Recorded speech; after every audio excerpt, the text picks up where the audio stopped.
नमस्कार, बहुत स्वागत है आपका अपना एमपी के इस बुलेटिन में। मैं हूं आपके साथ ऋतु ज्ञानवानी। मेरे सहयोगी भी जुड़े हुए हैं न्यूज रूम से सुमित, उनके पास भी चलेंगे कुछ खास खबरों के लिए।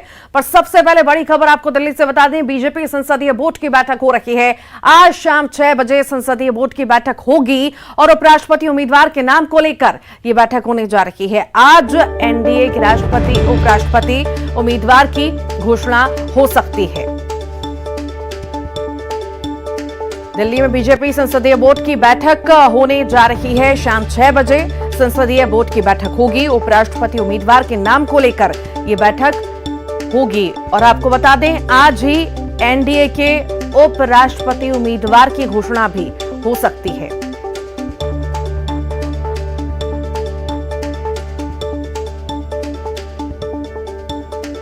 बीजेपी संसदीय बोर्ड की बैठक आज होगी। शाम 6 बजे यह बैठक होने जा रही है। एनडीए के उपराष्ट्रपति उम्मीदवार की घोषणा भी हो सकती है। और इसी पर अधिक जानकारी के लिए पवन हमारे साथ जुड़ गए हैं। पवन, बीजेपी संसदीय बोर्ड की बैठक होगी, उम्मीद है कि एनडीए के उपराष्ट्रपति उम्मीदवार की घोषणा हो जाए।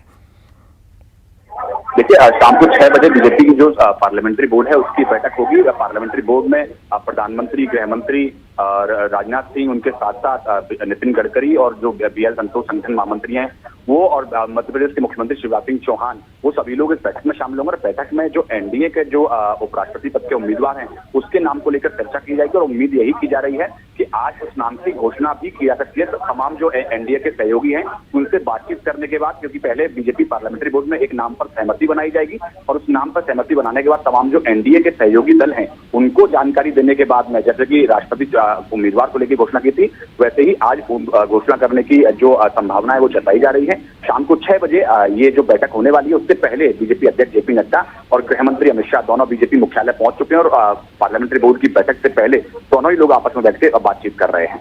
जी, बहुत शुक्रिया पवन जानकारी को साझा करने के लिए।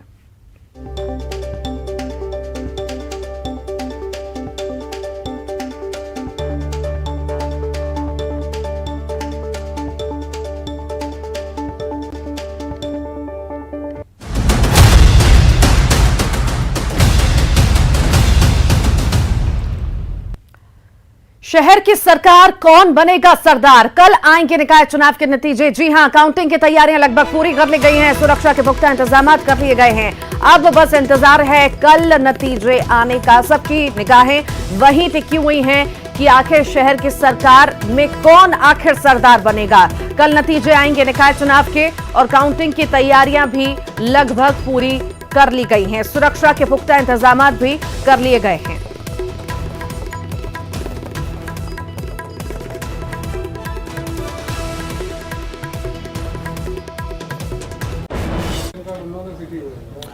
तो राजधानी भोपाल में नगरीय निकाय चुनाव के पहले चरण के लिए काउंटिंग होनी है कल। और राज्य निर्वाचन आयोग के सचिव राकेश सिंह का कहना है कि काउंटिंग के लिए तैयारियां लगभग पूरी हैं। प्रदेश भर में नगरीय निकाय चुनाव का कल रिजल्ट आना है। पहले चरण में जिन भी नगरीय निकायों में मतदान हुआ था उनकी मतगणना कल सुबह से शुरू होगी। इस वक्त हमारे साथ राज्य निर्वाचन आयोग के सचिव राकेश सिंह है। उन्हीं से जानेंगे कि सर, पहले चरण में जिन जिन नगरीय निकायों में मतदान हुआ था तो कौन कौन से नगरीय निकाय हैं जहां पर कल काउंटिंग होगी और रिजल्ट कल डिक्लेयर होने वाला है? देखिए, जिन नगरीय निकायों के चुनाव 6 तारीख को पहले चरण में हुए थे, जो 133 है हमारे, जिसमें 11 बड़े नगर निगम हैं और शेष नगर पालिकाएँ और नगर परिषदें हैं। ये 44 जिलों के हैं हमारे निकाय। तो इनमें कल प्रातः से मतगणना है। सुबह 7 बजे से सभी लोग वहाँ इकट्ठे हो जाएंगे और फिर इसके बाद नियत समय पे मतगणना शुरू हो जाएगी। और मतगणना की हमारी पूरी तैयारियां हैं। जो तकनीकी रूप से हमें काम करने होते हैं वो सब हमारे जिला निर्वाचन अधिकारियों ने सब कर लिए हैं, रिटर्निंग ऑफिसर ने सब कर लिए हैं। स्टाफ की संख्या कितनी होगी सर, अगर मिनिमम? अब अलग अलग निकायों में अलग अलग टेबल्स होती हैं वार्डों के हिसाब से, तो हर निकाय में अलग अलग संख्या होती है। तो सर, सुरक्षा को लेकर किस तरीके इंतजाम है, क्योंकि बार बार कांग्रेस हैकिंग को लेकर सवाल खड़े कर रही है? नहीं, ईवीएम पूरी तरह से सुरक्षित है। जहां रखी गई हैं वहां सभी अभ्यर्थियों के जो अभिकर्ता हैं वहां मौजूद हैं और सब निगरानी रख रहे हैं। इसमें कोई किसी तरह का प्रश्न चिन्ह ना तो है और ना किसी तरह की कोई शंका होनी चाहिए किसी को। रिजल्ट कल डिक्लेयर होगा और शाम तक अगर कहें तो सारी तस्वीर साफ हो जाएगी कि कौन सी पार्टी के जो प्रत्याशी हैं वो जीते। फिलहाल सुरक्षा को लेकर राज्य निर्वाचन आयोग की तरफ से तमाम जो तैयारियां हैं वो पुख्ता की गई हैं और जो अतिरिक्त पुलिस बल है प्रदेश भर के जो 133 नगरीय निकाय हैं वहां पर तैनात किया गया है। कैमरामैन संजय नामदेव के साथ रंजना दुबे, न्यूज़ 18 भोपाल। जबलपुर को भी कल नया महापौर मिलने वाला है और कल काउंटिंग है। काउंटिंग सेंटर का जायजा लिया हमारे संवाददाता प्रतीक अवस्थी ने। आइए आपको दिखाते हैं।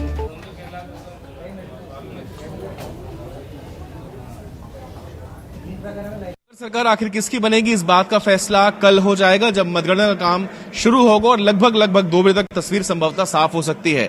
जबलपुर नगर निगम की बात करें तो यहां 79 वार्ड और एक महापौर पद के लिए कल मतगणना का काम होना। इस वक्त मैं MLB ग्राउंड परिसर में मौजूद हूं जहां लगभग 16 कमरों में मतगणना का काम होना है और कक्ष क्रमांक 8 है जिसको हम देख सकते हैं। इस प्रकार से अलग अलग कक्षों में अलग अलग वार्ड का जो मतगणना का काम है वो पूर्ण किया जाएगा। अभी कहीं ना कहीं एक मॉक ड्रिल जैसी है वो उसे संपन्न किया गया कि आखिर किस प्रकार से कल पूरी कार्यशैली रहेगी। वार्ड क्रमांक 71, 72, 73 हर वार्ड्स के अलग अलग एजेंट्स रहेंगे, साथ साथ जो सरकारी कर्मचारी रहेंगे जिन्हें ट्रेनिंग बाकायदा दी गई है। लगभग सुबह 9 बजे से प्रक्रिया शुरू हो जाएगी। 8:30 बजे के पहले तमाम जो एजेंट्स हैं उन्हें दाखिला लेना होगा, मीडिया कर्मियों को दाखिला लेना होगा। तो लगभग सुबह से ही गहमागहमी का माहौल रहेगा।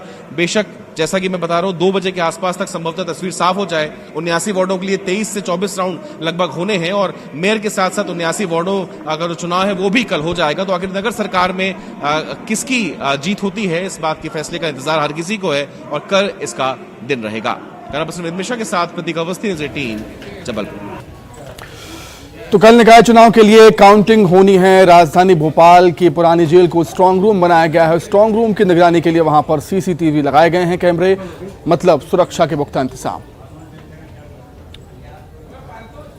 चुनाव के पहले चरण की मतगणना कल होनी है और मतगणना को लेकर पुरानी जेल में जो सारी तैयारियां हैं वो पूरी कर ली गई हैं।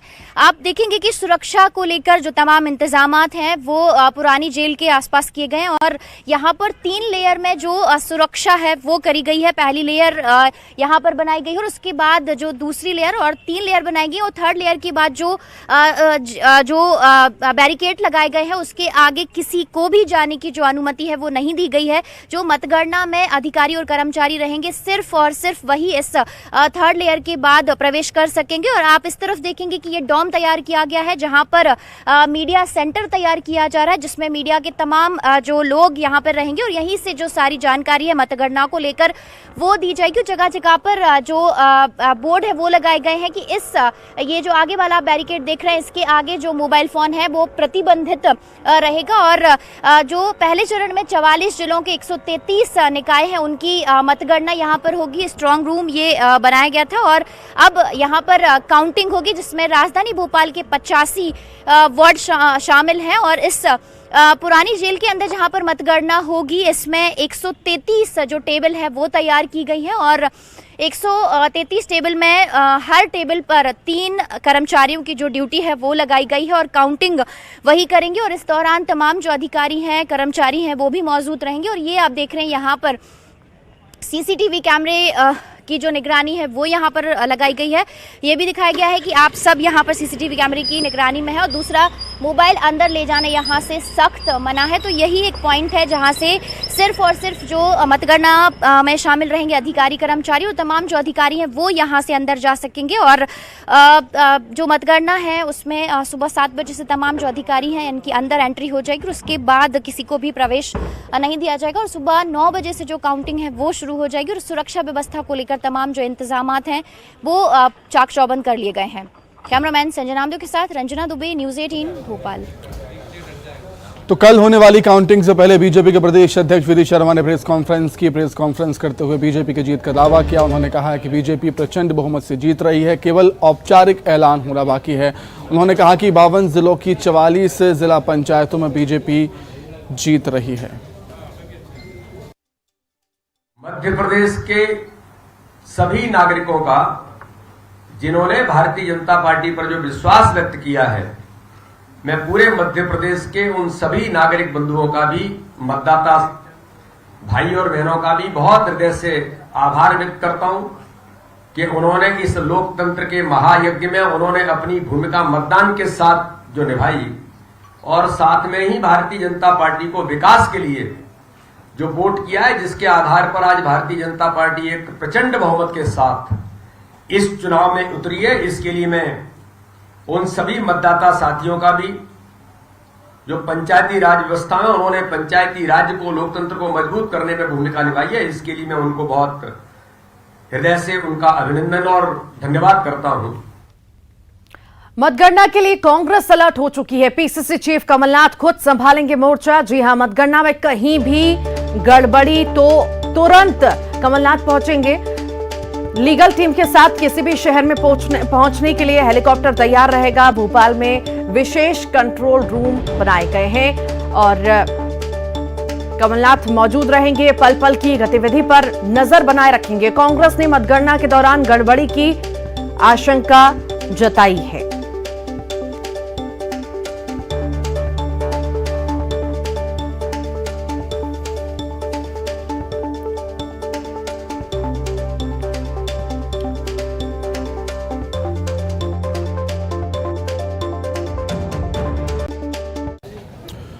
तो कल होने वाली काउंटिंग से पहले कांग्रेस के विधायक कुणाल चौधरी ने कहा है कि पंचायत चुनाव में जो नतीजे सामने आए हैं उसको लेकर बीजेपी झूठ बोल रही है। धनबल और बाहुबल के दम पर बीजेपी ने लोगों को खरीदा है।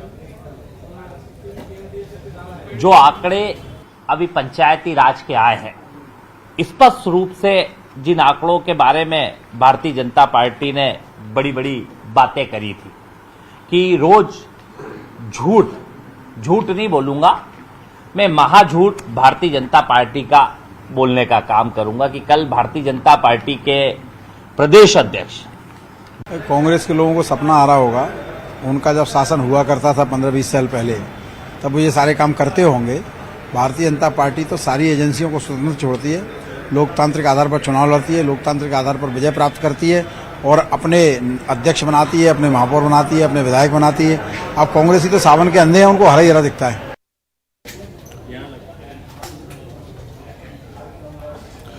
तो भोपाल से कांग्रेस की महापौर प्रत्याशी विभा पटेल ने न्यूज 18 से खास बातचीत की और बातचीत करते हुए अपनी जीत का दावा किया है। उनका कहना है कि चुनाव में कार्यकर्ताओं ने पूरा जोर लगाया, जिसका फायदा कांग्रेस को जरूर होगा।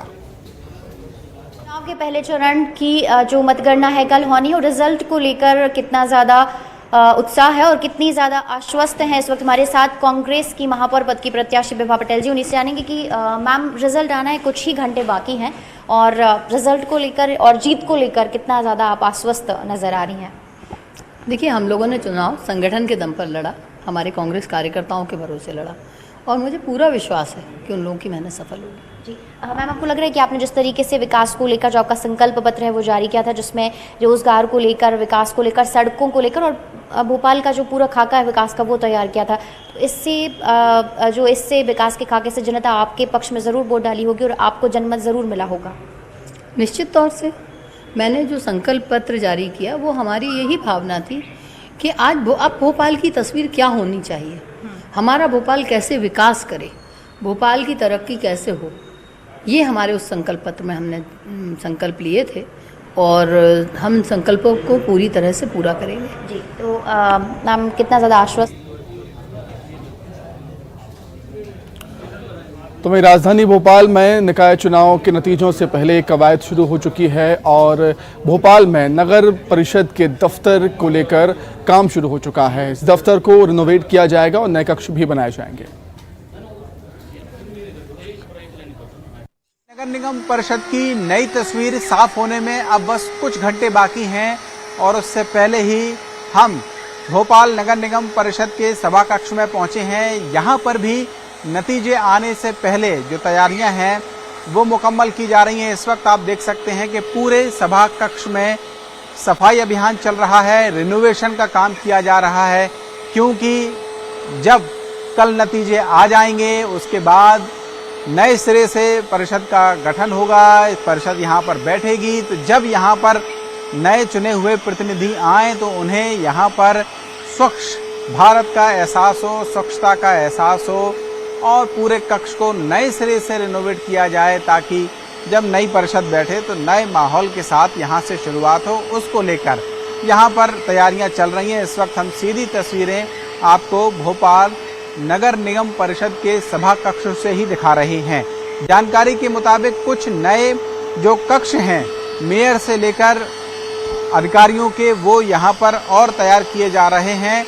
कुछ नया जो लुक है वो इस पूरे सभा कक्ष को देने की जो तैयारी है वो की जा रही है। तो अब बस इंतजार इस बात का है कि नतीजे कब सामने आएंगे और फिर उसके बाद जो नई परिषद है वो यहीं पर बैठी हुई दिखाई देगी। कैमरामैन दीपक के साथ शरद श्रीवास्तव, न्यूज़ 18 भोपाल।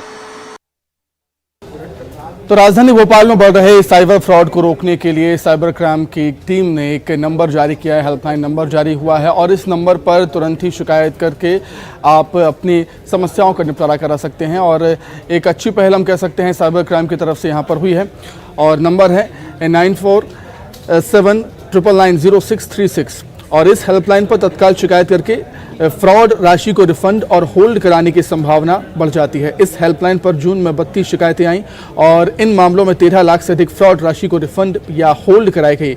ये भोपाल साइबर सेल की एक हेल्पलाइन नंबर में आई शिकायतों का आंकड़ा है। इसके अलावा थाना स्तर, अधिकारियों के स्तर और क्राइम ब्रांच के स्तर पर आने वाली शिकायतों का आंकड़ा इससे कई गुना ज्यादा है और यही वजह है कि रिकवरी के मामले में भी पुलिस हमेशा फिसलती रहती है।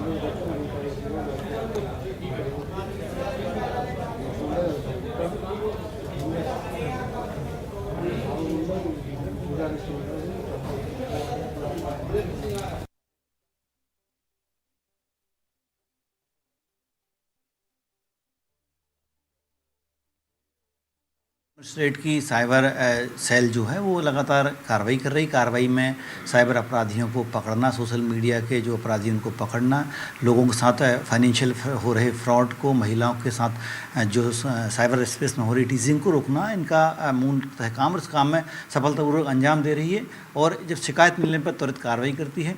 साइबर पुलिस का ये एक मोटो है कि तत्काल व्यक्ति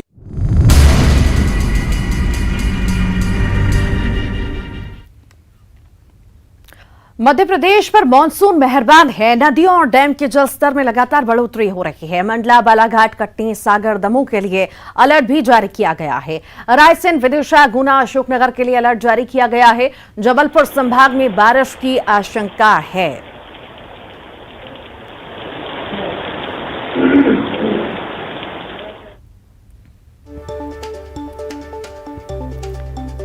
तो मध्य प्रदेश में लगातार बारिश से जलस्तर हर जगह का अब बढ़ रहा है। जबलपुर संभाग में भी बारिश की, भारी बारिश की आशंका है। मध्य प्रदेश पर मानसून मेहरबान हो चुका है। हर कहीं बारिश हो रही है, तेज बारिश हो रही है। नदियां और डैम के जलस्तर में भी बढ़ोतरी देखी जा रही है। मंडला, बालाघाट, कटनी, सागर, दमोह के लिए अलर्ट भी जारी किया गया है। रायसेन, विदिशा, गुना, अशोकनगर के लिए भी अलर्ट जारी किया गया है। भारी बारिश की चेतावनी है।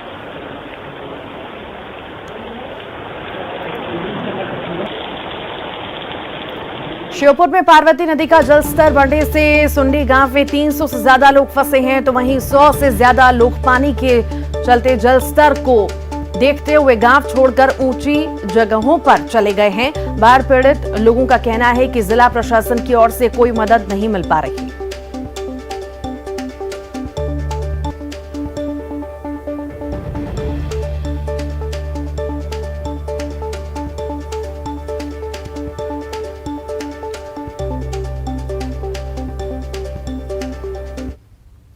और इसी पर ज्यादा जानकारी के लिए दीपक दंडोतिया हमारे साथ जुड़ गए हैं। दीपक, लगातार भारी बारिश हो रही है और मध्य प्रदेश में कई जगह पर अलर्ट भी जारी किया गया है। आखिर श्योपुर के क्या हालात हैं?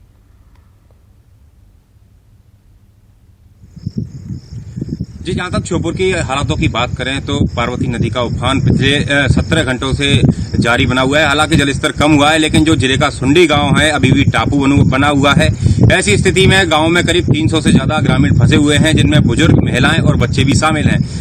मैं बता देना चाहता हूं कि यह गांव बारिश के सीजन में हर साल टापू बन जाता है और हर साल योजनाएं बनाई जाती हैं कि इस गांव के ग्रामीणों को ऊंचे सुरक्षित स्थानों पर बसाया जाएगा, उनको जमीन के बदले जमीन और पक्के मकाने बनाकर दिए जाएंगे। लेकिन होता यही है कि जिला प्रशासन के अधिकारी बारिश का जो समय गुजर जाने के बाद यहाँ पर कोई भी सुविधाएं मुहैया कराने से भूल जाते हैं और ग्रामीणों को हर साल यही परेशानी झेलनी पड़ती है। हम सुबह इस गांव में पहुंचे हैं और ग्रामीण बेहद डरे हुए हैं। लोग मंदिर पर बैठ करके ईश्वर से प्रार्थना कर रहे हैं कि हे ईश्वर, उनके प्राणों की रक्षा करें, क्योंकि उनका यही कहना है कि जिला प्रशासन के अधिकारी बिल्कुल सुध नहीं ले रहे हैं। बीते सालों तो यहाँ पर कलेक्टर से लेकर के दूसरे अधिकारी आते रहे हैं, लेकिन इस बार कोई भी अधिकारी उनके गांव में नहीं पहुंचा है। इन हालातों में राहत और बचाव के कोई इंतजाम अभी तक नहीं हो सके हैं। कुछ लोग तो गांव खाली करके दूसरे शहरों में रिश्तेदारों के यहाँ पर पहुंच गए हैं, लेकिन जो 300 से ज्यादा लोग फंसे हुए हैं वो बेहद चिंतित हैं। जी, बाकी चिंता की बात तो ये है ही है, क्योंकि इतने सारे लोग, बड़ी संख्या में लोग फंसे हुए हैं, राहत कार्य कुछ भी नहीं है। आखिर आपकी किसी से बात हुई? क्योंकि झुग्गी झोपड़ियां, छोटी छोटी बस्तियां होती हैं, वहां पर बहुत ज्यादा परेशानी होती है, लोग परेशान होते हैं, तो आखिर उन्हें कैसे बाहर निकाला जाएगा, कैसी व्यवस्थाएं दुरुस्त की जाएंगी?